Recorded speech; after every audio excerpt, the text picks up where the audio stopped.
Welcome to আমার Mondal tutorial channel.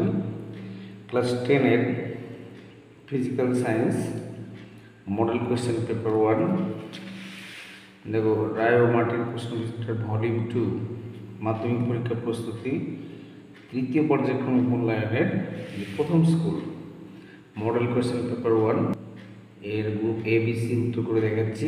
যারা চ্যানেলে নতুন অবশ্যই চ্যানেলটি সাবস্ক্রাইব করবে।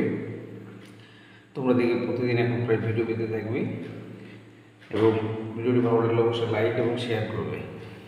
দেখো, ফার্স্ট কোয়েশ্চেন, CFC দ্বারা বায়ুমণ্ডলের যে স্তর ক্ষতিগ্রস্ত হয় সেটা হচ্ছে তোমার ওজোনোস্ফিয়ার।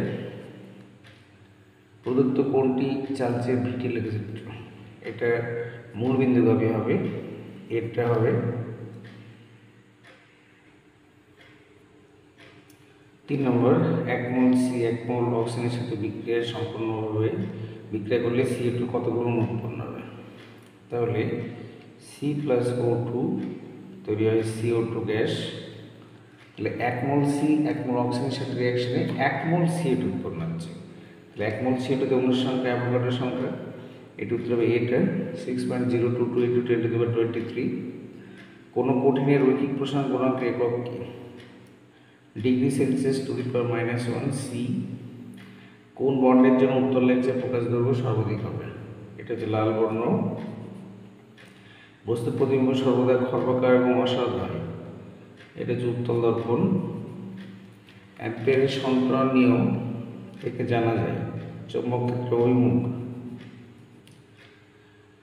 R1 R2 R3, যেখানে R1 > R2 > R3, তাহলে সমান্তরাল সমতুল্য যদি R হয়, এটা দেখেছি যে R1 তারপরে এইটা ডি একটা যেটা তুল্য রোধ, সেটা সবথেকে যেটা ছোট তার থেকেও ছোট হয়।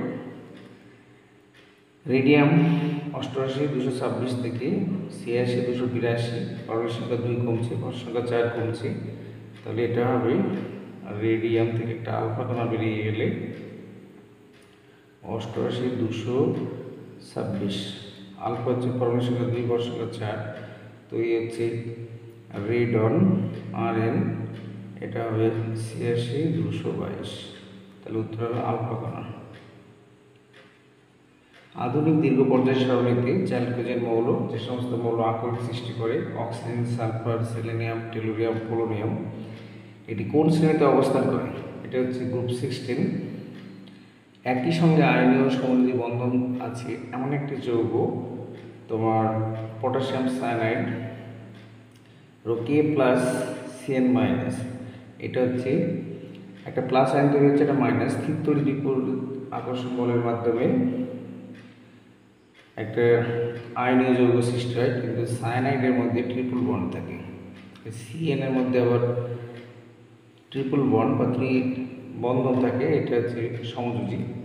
ভোল্টামিটার অ্যাসিড থেকে জলের তড়িৎ বিশ্লেষণে ক্যাথোডে কোন গ্যাস উৎপন্ন হয়? ক্যাথোডে তৈরি হয় অক্সিজেন, তাহলে এখানে অপশানে জারণ এবং ক্যাথোডে জারণ ঘটে। একটু যদি বিক্রিয়াটা লিখে দেখাই, ধরো H2, এটা আয়নিত হয়ে H++ OH- হয়। এখানে হচ্ছে অ্যানোডে, ক্যাথোডে H+ আয়ন যাবে, অর্থাৎ যেহেতু নেগেটিভ, অ্যানোডে OH- আসবে, এসে একটা ইলেকট্রন ত্যাগ করবে, তৈরি হবে OH, আর OH থেকে তৈরি হবে H2O+ অক্সিজেন গ্যাস। এখানে 2 নিতে হবে, জোড় সংখ্যা নিয়ে আসলাম, এখানে 4, ঠিক আছে। তাহলে অক্সিজেন গ্যাস তৈরি হচ্ছে অ্যানোডে, এবং অ্যানোডে যেহেতু ইলেকট্রন জারণ মানে কি, যে রাসায়নিক প্রক্রিয়ায় কোনো পরমাণু বা আয়ন এক বা একাধিক ইলেকট্রন বর্জন করে তাকে বলে জারণ।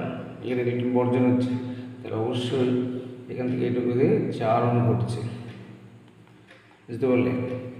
তাহলে এটা জারণ এবং অক্সিজেন মুক্ত হয়।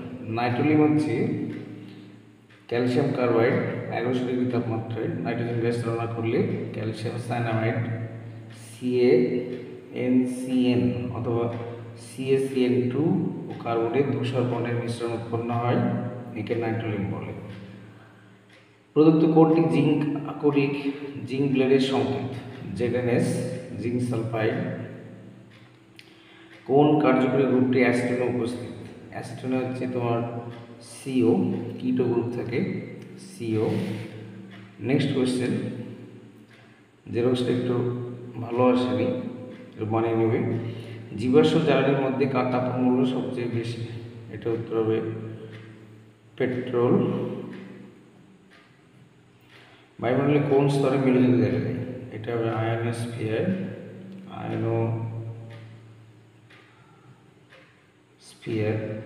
ওজোন স্তরের ক্ষতির জন্য কোন পরমাণুটি দায়ী? CF2Cl2। ক্লোরোফ্লোরোকার্বন হচ্ছে ক্লোরিন পরমাণু। ক্লোরিন পরমাণু। একই উষ্ণতা চাপে সময়তল CO2 N2 গ্যাসের মধ্যে অণুর সংখ্যা সমান হয়। আমরা জানি অ্যাভোগাড্রো সূত্রে একই চাপ উষ্ণতা সময়তল গ্যাসের সমান সংখ্যক অণু থাকে, এখানে কিছু পৃথক, তাহলে এটা মিথ্যা হবে। আদর্শ গ্যাসের অণুগুলির মধ্যে আকর্ষণ বলের মান কত? কোনো আকর্ষণ বল কাজ করে না, শূন্য হবে। হিরে, লোহার উপর তাপ পরিবাহিতাকে নিম্নক্রমে সাজাও। সবথেকে বেশি হচ্ছে হিরে, নিম্নক্রমে সাজাতে বলেছে। তারপর হচ্ছে রূপো গ্রেটার দেন লোহা। ঠিক আছে, শূন্যস্থান পূরণ করো। লেন্সে গঠিত প্রতিবিম্বের ক্ষেত্রে প্রতিবিম্বের দৈর্ঘ্য বস্তু দৈর্ঘ্য অনুপাতকে বলা হয় রৈখিক বিবর্ধন। আলোক তরঙ্গের বেগ, কম্পাঙ্ক এবং তরঙ্গের মধ্যে সম্পর্কটা লেখো। এটা উত্তর হবে আলোক তরঙ্গের বেগ, আলোক তরঙ্গের বেগ সমান কম্পাঙ্ক ইন্টু তরঙ্গ দৈর্ঘ্য। ঠিক আছে, বি সমান ল্যামডা। তরঙ্গ দৈর্ঘ্য বেগ সমান কম্পাঙ্ক ইন্টু তরঙ্গ দৈর্ঘ্য। নেক্সট কোয়েশ্চেন দেখো, একটি আদর্শ অ্যাম্পিটারের রোধ কত হওয়া উচিত? এটাও শূন্য হবে। তড়িৎ শক্তির বাণিজ্যিক একক কি? এটা হচ্ছে বিওটি বা কিলোওয়াট ঘন্টা। কিলোওয়াট ঘন্টা। একটি কোষের পরিচালক বল E ভোল্ট এবং কোষের ধনাত্মক মেরু থেকে ঋণাত্মক মেরুতে 1 কুলম্ব আধান নিয়ে যেতে কত কার্য করতে হবে? এটা হতে হবে 1 জুল, 1J, 1 জুল। নিউক্লিয় রিঅ্যাক্টরে জ্বালানি হিসাবে কী ব্যবহৃত হয়? এটা হতে হবে ইউরেনিয়াম।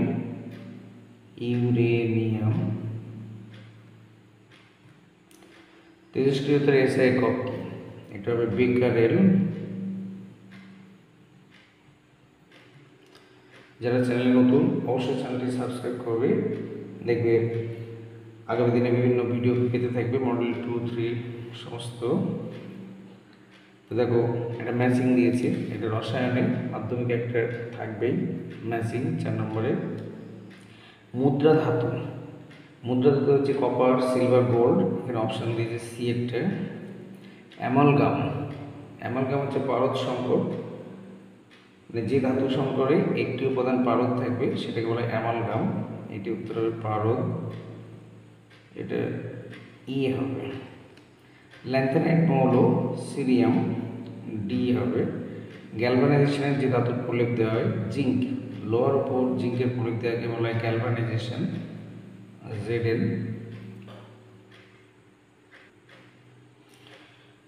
দেখো, শূন্যস্থান পূরণ করো। একটি আয়নীয় যৌগের ফর্মুলা যার ক্যাটায়ন এবং অ্যানায়ন কোনোটির ক্ষেত্রে 8টি ইলেকট্রন থাকে না, সেটা হচ্ছে লিথিয়াম হাইড্রাইড। লিথিয়ামের 2 প্লাস, মানে Li প্লাস হলে 2 ইলেকট্রন, আর হাইড্রাইড যখন হচ্ছে নিজের 1 ইলেকট্রন, একটা নিচে 2 হয়ে যায়। সমযোজী ত্রিবন্ধনযুক্ত মৌলিক অণুর নাম কি? সমযোজী ত্রিবন্ধনযুক্ত মৌলিক অণু হচ্ছে নাইট্রোজেন। নাম চেয়েছে, সংকেত লিখলাম না, নাইট্রোজেন। স্পর্শ পদ্ধতিতে ব্যবহৃত অনুঘটকের নাম। এবার আমরা যখন মাধ্যমিকের খাতা দেখি তখন দেখি যে এই নাম লিখেছে না সংকেত লিখেছে। তোমাকে যেহেতু নাম বলেছে, নামটাই লিখবে। Vanadium pentoxide, vanadium V2O5, vanadium pentoxide. Aluminium ক্লোরাইডের জলীয় দ্রবণে অ্যামোনিয়াম জলীয় দ্রবণ যোগ করলে যা পদক্ষেপ পড়ে তার সংকেত কি? এটা তৈরি হবে অ্যাকচুয়ালি অ্যালুমিনিয়াম হাইড্রক্সাইড, AlOH3। এটা সাদা উদ্দীপক থেকে বিক্রিয়াটা দেখে নাও। Aluminium chloride LCl3 ammonium hydroxide দিলে তৈরি হচ্ছে অ্যালুমিনিয়ামের সাথে OH রিঅ্যাকশন করবে AlOH3, নিচে একটা তীর দেবে, এটাকে অদক্ষেপ বোঝায়, সাদা বর্ণের প্লাস এই অ্যামোনিয়ামের সাথে ক্লোরিন রিঅ্যাকশন করবে, তৈরি হবে অ্যামোনিয়াম ক্লোরাইড NaCl। তাহলে ব্যালেন্স করি, ক্লোরিন 3টে পরমাণু আছে, 3 দিয়ে গুণ করি, তাহলে এর আগে 3 দেবো, কমপ্লিট। তাহলে এটা অ্যান্সার হচ্ছে aluminium hydroxide AlOH whole thrice. NaCl এর গাঢ় জলীয় দ্রবণকে তড়িৎ বিশ্লেষণ করলে অ্যানোডে কোন গ্যাস উৎপন্ন হয়? যদি গাঢ় জলীয় দ্রবণ বলে তাহলে হচ্ছে তোমার ক্লোরিন গ্যাস Cl2। একবার দেখে নাও, তো NaCl যখন আয়নিত হচ্ছে Na plus plus Cl minus, তাহলে যেহেতু অ্যানায়ন তৈরি হচ্ছে তাহলে অ্যানোড যেহেতু যে তড়িৎদ্বার ব্যাটারির পজিটিভ প্রান্তের সঙ্গে যুক্ত থাকে তাকে বলে অ্যানোড। অ্যানোডে Cl মাইনাস এসে একটা ইলেকট্রন বর্জন করে Cl অ্যাটম তৈরি হবে পরমাণু, দুটো Cl পরমাণু যুক্ত হয়ে তৈরি হবে ক্লোরিন গ্যাস। ওকে, তড়িৎ বিশ্লেষণের সময় তড়িতের প্রবাহ কোন তড়িৎদ্বারমুখী হয়? এটা উত্তর হবে অ্যানোড। ইউপ্যাক নাম international union of pure and applied chemistry, IUPAC বা অনেক উচ্চারণ করে IUPAC। দেখো যেদিক থেকে ডাবল বন্ড শুরু হয় সেদিক থেকে 1 2 3, তাহলে 2 নম্বরে CH3 গ্রুপ আছে, এটা হবে 2 মিথাইল। এবার 3টে কার্বন, প্রোপান 1 ইনটা কোথায় আছে? ডাবল বন্ডটা 1 নম্বর কার্বনে। বা কেউ যদি লেখে 2 মিথাইল প্রোপিন তা হবে, ঠিক আছে, প্রোপান 1 ইন। CH3 CH2OH একটি সমবায়বের গঠন সংকেত। এর সমবায়ব হচ্ছে সংকেত চেয়েছে ডাইমিথাইল ইথার CH3O CH3। এবার যদি তুমি CH3 লেখো মাধ্যমিক লেভেলে ঠিক আছে, কিন্তু 11-এ ওটা আমরা কেটে দিই, তাহলে এইভাবে লিখবে CH3O CH3। ক্লোরিনের সঙ্গে মিথেনের প্রতিস্থাপন বিক্রিয়ায় প্রথম ধাপে উৎপন্ন যৌগজুটির সংকেত। তাহলে বিক্রিয়াটা দেখে নাও, CH4 প্লাস ক্লোরিন তৈরি হবে CH3Cl, এর প্রতিস্থাপন বিক্রিয়া একটা হাইড্রোজেনকে প্রতিস্থাপিত করবে প্লাস HCl। তাহলে উৎপন্ন যৌগ কী তৈরি হচ্ছে? CH3Cl। তাহলে সংকেত কী হবে? এটা অ্যান্সার হবে CH3Cl। এটা আমি বিক্রিয়াটা লিখে দেখালাম, ঠিক আছে। পরের কোশ্চেন দেখো, মিথেন হাইড্রেটের গুরুত্ব দেখে নাও। দেখো মিথেন হাইড্রেট হচ্ছে একটা ক্রিয়াশীল কঠিন পদার্থ, যার সংকেত CH4 5.7H2 অথবা 4CH4 23H2। এটি সমুদ্রের তলদেশে পারলিক শিলাস্তরের নিচে মিথেন হাইড্রেট পাওয়া যায়। একে আগুনের বরফ বা ফায়ার আইস বলে। গুরুত্ব হচ্ছে এখানে মিথেন হাইড্রেটে 13.3% মিথেন থাকে। তাহলে 1 লিটার কঠিন মিথেন হাইড্রেট থেকে 170 লিটার HTPতে মিথেন পাওয়া যায়। এটা লিখে দেবে। পরের কোশ্চেন দেখো, যে উষ্ণতায় 28 গ্রাম নাইট্রোজেনের 2.56 ATM চাপে 10 লিটার আয়তন হলে উষ্ণতাটা নির্ণয় করো। তাহলে এখানে কীভাবে করতে হবে? ধরো প্রথমে বলেছি আমরা জানি PV সমান nRT, তাহলে চাপ প্রদত্ত মাধ্যমে কীভাবে করবে? প্রদত্ত মানে গিভেন কী দেওয়া আছে? চাপ P সমান 2.56 ATM, V সমান মানে আয়তন V সমান সমান তোমার এখানে দিয়েছে 10 লিটার। আমরা যেহেতু মাধ্যমিকের খাতা দেখি এইভাবে, যারা ভালো স্টুডেন্ট 90 বা কাছাকাছি পাচ্ছি তারা কিন্তু এইভাবে লিখে বা এটা লেখা উচিত। হ্যাঁ, চাপ সমান একটা ATM, আয়তন 10 লিটার। তাহলে nRT মোল সংখ্যা n সমান পদার্থের পরিমাণ W, মানে W/m। তাহলে W এখানে দিয়েছে 28 গ্রাম। আবার নাইট্রোজেনের আণবিক ভর N2, তো N2, তাহলে 2 গুণ নাইট্রোজেনের 14, তাহলে সমান 28। 28 গ্রাম হবে। তাহলে 28/28 কাটাকাটি করলে 1 হবে। তাহলে মূল সংখ্যা দাঁড়াচ্ছে কত? 1। এবার বলেছে এনআরটি, আর এর মান 0.082 litre atmosphere mole inverse kelvin inverse. আর টিটা বের করতে হবে, উষ্ণতাটা বের করতে হবে। তাহলে এগুলো আমরা পেয়ে গেলাম, পিভি, এনআরটি, আর এর মানটা মুখস্থ রাখতে হবে তোমাকে। তাহলে আমরা লিখতে পারি, এবারে উই নো, আমরা জানি পিভি সমান এনআরটি, তাহলে টি সমান পিভি বাই এনআর। তাহলে মান বসিয়ে দিই। পি হচ্ছে 2.56, ভি হচ্ছে আয়তন 10 বাই এন হচ্ছে 1 লিটার 0.082। তাহলে এটা দশমিক তুলে দিতে হবে। 3 ঘর আছে, হ্যাঁ, তাহলে উপরে একটা 10 হবে। এই যে 1 2 3 এখানে দুটো, তাহলে উপরে একটা 10 হবে। তাহলে এটা যদি 3 দিয়ে কেটে যাবে, 3 3 দুগুণে 6, 3 আসলে 24, না কাটছে না তো। তাহলে উপরে পেলাম, সরি এটা থাকবে 256 থাকবে, নিচে 82, তাহলে 2 দিয়ে কাটি 41, 8 দুগুণে 16, 128। তাহলে 12800 বাই 41। এটা ভাগ করলে, এটাকে ভাগ করবে, তোমার অ্যান্সার চলে আসবে, দেখবে 311.8 কেলভিন আসবে, 311। ঠিক আছে, এভাবে ভাগ করে নেবে, 311.8 কেলভিন আসবে। পরের কোশ্চেন দেখো, এখানেও অঙ্ক আছে, এটা অঙ্কই থাকে মাধ্যমিকে, এই 3-2। একটি নির্দিষ্ট কোনো গ্যাসের 90 সেন্টিমিটার পারস্তম্ভের চাপে আয়তন 500 সেমি কিউব হলে ওই উষ্ণতায় এবং 60 সেমি পারস্তম্ভের চাপে গ্যাসটির আয়তন হবে। এখানে বলেছে এই চাপ আয়তন দেওয়া আছে ওই উষ্ণতায়, উষ্ণতা স্থির মানে বয়লের সূত্র। তাহলে প্রদত্ত কী দেওয়া আছে? চাপ এবং আয়তন, চাপ অন্তিম আয়তন বের করতে হবে। তাহলে এটা হচ্ছে 3.2 অর, মাধ্যমিক এরকম লিখবে 3.2 অর। তাহলে প্রদত্ত, এভাবে লিখবে, একটু ভালোভাবে করে দিই। প্রাথমিক চাপ, কনফিডেন্স, আত্মবিশ্বাস রাখবে, ই ক্যান ডু ইট।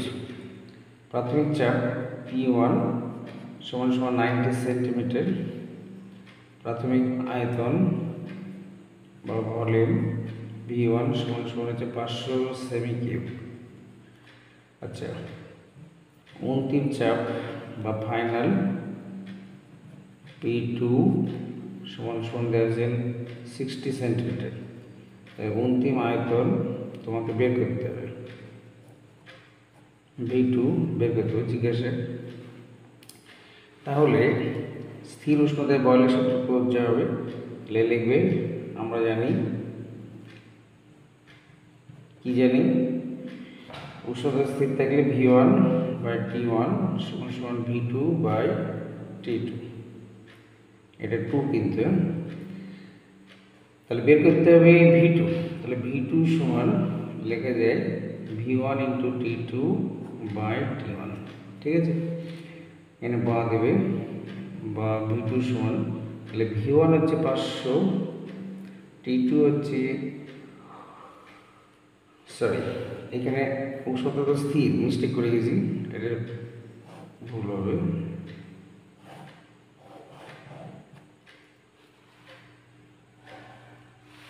দেখো লিখবে, আমরা জানি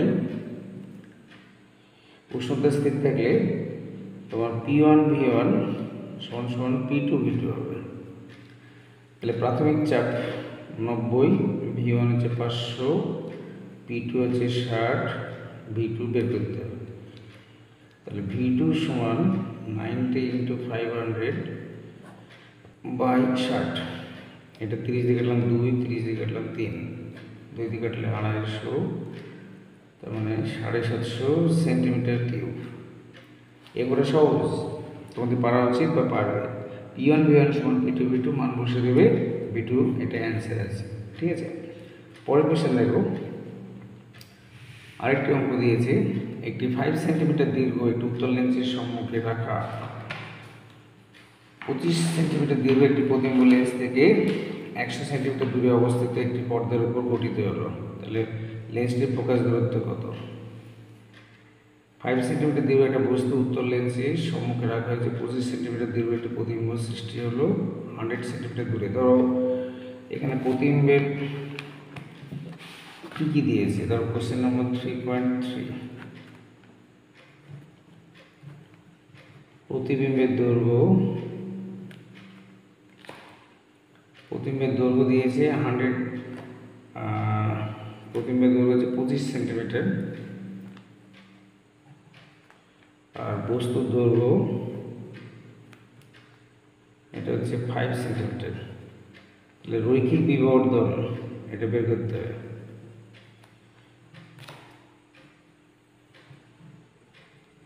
রৈখিক বিবর্ধন সমান প্রতিবিম্বের দৈর্ঘ্য বাই বস্তুর দৈর্ঘ্য, তাহলে 25/5 হবে। ঠিক আছে, তাহলে কাটাকাটি করলে ইউনিটলেস 5 হলো। রৈখিক বিবর্ধন হচ্ছে 5। এবার বলেছে যে 100 সেন্টিমিটার দূরে অবস্থিত একটি পর্দার উপর গঠিত হলো লেন্সের ফোকাস দূরত্ব কত? তাহলে প্রতিবিম্বটির লেন্স থেকে মানে ভি যে দূরত্বটা সেটা হচ্ছে 100 সেন্টিমিটার। তাহলে একটি পর্দার উপর গঠিত, আমরা জানি এম সমান V/U। হ্যাঁ, তাহলে প্রতিবিম্বের দূরত্ব এটা 5, এটা হচ্ছে তোমার 100, তাহলে ইউটা বের করতে হবে। ইউ সমান 100/5, কাটাকাটি করলে 20, তাহলে ইউ সমান পেয়ে গেলাম 20 সেন্টিমিটার। এখানে আরেকটি সূত্র করতে হবে, 1/VU প্লাস 1/U সমান 1/F। ভি হচ্ছে প্রতিবিম্বের দূরত্ব, ইউ হচ্ছে বস্তু দূরত্ব, এফ হচ্ছে ফোকাস দৈর্ঘ্য। তাহলে 1/F সমান 1/V প্লাস 1/U, মান বসিয়ে দিই 1/100 প্লাস 1/20, তাহলে লসাগু হবে সমান 100, তাহলে এটা 5 করে 100 1, 6/100। তাহলে পেয়ে গেলাম 1/F সমান 6/100। তাহলে F সমান কত হবে? 100/6। এটা ভাগ করবে 16.67 সেন্টিমিটার হবে। এফ এর মান চলে আসবে 50/3, ভাগ করলে 16.67 সেন্টিমিটার। ঠিক আছে, পরের কোশ্চেন দেখো। কোনো আলোক রশ্মি প্রিজমের মধ্য দিয়ে প্রতিসরণের ক্ষেত্রে চ্যুতিকোণের পরিমাণ কোন কোন বিষয়ের উপর নির্ভর করে? এটা রায়ান মার্টিন প্রশ্নবিদটা 177 পাতা, দেখে নাও। এই যে চ্যুতিকোণের মান কোন কোন বিষয়ের উপর নির্ভর করে? একটা হচ্ছে ন্যূনতম চ্যুতির অবস্থান, আপতন কোণ, প্রিজমের প্রতিসরণ কোণ, প্রিজমের উপাদানের প্রতিসরণ কোণ, ব্যবহৃত আলোর তরঙ্গদৈর্ঘ্য। একটু ডিটেলস লিখে দেবে 1 লাইন করে। ঠিক আছে, এটা স্ক্রিনশট নিয়ে নেবে, যদি বই আছে 177 পাতা, রায়ান মার্টিন সহায়ক। ঠিক আছে, দেখো পরের কোশ্চেন। ফিউজ তারকে বৈদ্যুতিক লাইনে সমান্তরাল সমবায় যোগ করলে কি ঘটবে? আমরা জানি যে ফিউজ তার শ্রেণী সমবায় থাকে, তাহলে সমান্তরাল সমবায় যুক্ত করলে কি ঘটবে? তাহলে এটাই লিখবে, যদি ফিউজগুলি সমান্তরালভাবে ব্যবহার করা হয় তবে এটি প্রতিটি শাখার জন্য বর্তমান নিয়ন্ত্রক হিসেবে কাজ করে। একটা উদাহরণ দিচ্ছি, ধরো 5 অ্যাম্পিয়ার রেটিং করা দুটি অভিন্ন ফিউজের জন্য, মানে দুটো ফিউজ দ্বারা যদি তাদের রেটিং 5 অ্যাম্পিয়ার হয়, যদি শ্রেণী সমবায় যোগ করা হয় তাহলে ওই সমন্বয়টি 5 অ্যাম্পিয়ার রেটিংয়ের একক ফিউজ হিসেবে কাজ করে, এবং সমান্তরালের সমন্বয়টি 10 অ্যাম্পিয়ার রেটিংয়ের দুটি ভিন্ন ফিউজ হিসেবে কাজ করে। ঠিক আছে, এটা স্ক্রিনশট নেবে, দিয়ে লিখে নেবে। পরের কোশ্চেন দেখো। সমযোজী ত্রিবন্ধনযুক্ত একটি যৌগিক লুইস ডট গঠন চিত্র অঙ্কন করো। এটা 109 পাতায় পেয়ে যাবে, ছায়া প্রকাশনী। দেখো নাইট্রোজেন যাদের বাইরে কক্ষে 5টা ইলেকট্রন থাকে, তাহলে এইভাবে লিখতে হবে, 3টে পরপর। নাইট্রোজেনে এখানে 3টে, এখানে উপরে 2টো, তাহলে এ 3টে আর 2টো 5টা, ওখান থেকে 3টে নিচ্ছে, মোট 8টা ইলেকট্রন হয়ে গেল, অক্টেট পূর্ণ হচ্ছে।